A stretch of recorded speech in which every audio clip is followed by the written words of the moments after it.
Hello, this is Lexi Unger. And I'm Carly Prosick, here on Friday, October 11th, with your current events for this week. A big international story of this week is that body recovery is still going on from the shipwreck off the coast of the Italian island of Lampedusa. An estimated 500 African immigrants were thought to have been aboard the smuggler's ship for 13 days before the engine stopped just half a mile off the island's coast. A few immigrants reported seeing Italian boats circling their ship, but they did nothing to help and just sailed away. The ship's captain told the passengers to set fire to clothes and blankets to attract attention. While the captain set fire to clothes, his container of benzene exploded. The fire then spread, and when many of the immigrants crowded to one side, the boat capsized. The Coast Guard reported they were on site 20 minutes after the tragedy, but the immigrants on board say that the Coast Guard initially ignored their calls, but then eventually showed up. The immigrants say that bystanders were more interested in capturing footage of the wreck instead of helping. This week, the Coast Guard has reported just 155 immigrants survived, and most, if not all, are from the Horn of Africa or Eritrea. Bodies are still being spotted and pulled ashore currently. A disproportionate number of the dead are women. So far, the bodies of 75 women have been recovered, while only 6 of the survivors are female. 7 of the dead are children. The immigrants left the Horn of Africa to leave poverty and hardship behind. Many of the people wanted to be able to provide for their family and have enough money for food and to be able to pay for a home, but instead were caught in the middle of a horrible accident and most even killed.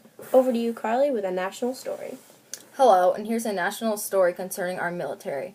The Pentagon and lawmakers on Capitol Hill pledged to restore promptly the military death benefits that the government shutdown has cut off from families, as the remains of 4 U.S. soldiers arrived today at Dover Air Force Base. The government shutdown that went into effect on October 1st has put a stop to the $100,000 military check military families receive when a loved one dies in uniform. The number of families not receiving the death benefit has risen to 26 since the beginning of the shutdown, including the families of service members who died in Afghanistan. President Obama was very disturbed to learn that the Department of Defense is unable to pay the death benefits and expects the issue to be fixed today.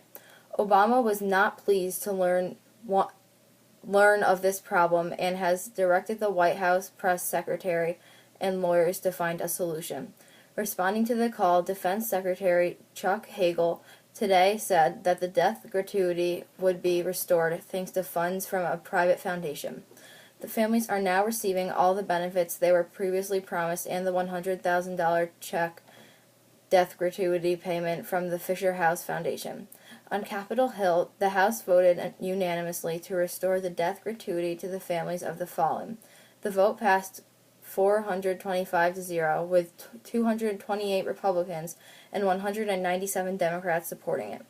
Thankfully, the government shutdown hasn't completely cut off funds to important national problems. Now back over to Lexi with another international story. On Wednesday, October 9th, an Afghani security official reported a suicide car bombing had occurred in southern Afghanistan, killing 4 people, 2 policemen and 2 civilians. Police spokesman for southern Helmand province, Shamam Nurtzi, says the attack took place in the Gereshk district.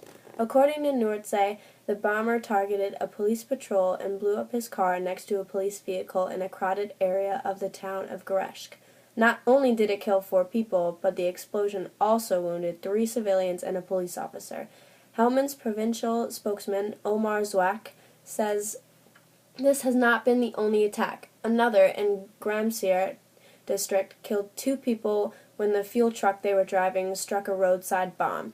This is all due to Afghani rebels planting an increasing number of bombs across the entire country in a campaign to retake territory as foreign forces withdraw from Afghanistan. Now back to Carly with another national story. On October 9th, a man with an assault-type rifle fired up to 24 rounds at the federal court building in Wheeling, West Virginia, before security officers returned fire, critically wounding the gunman.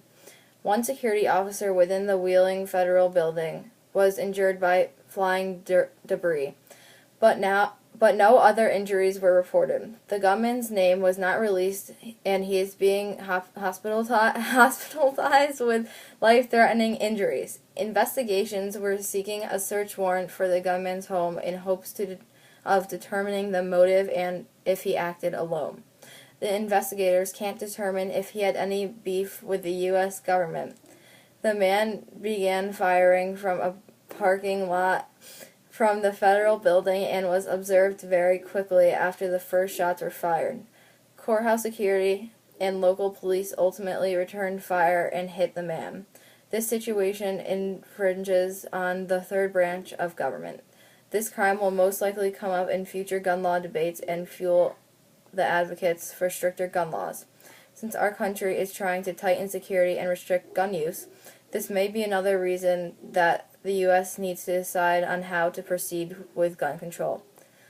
Well, that's all for this week's Press Briefing Friday. I hope you enjoyed. I'm Carly Prosick. And I'm Lex Younger. Thanks for watching.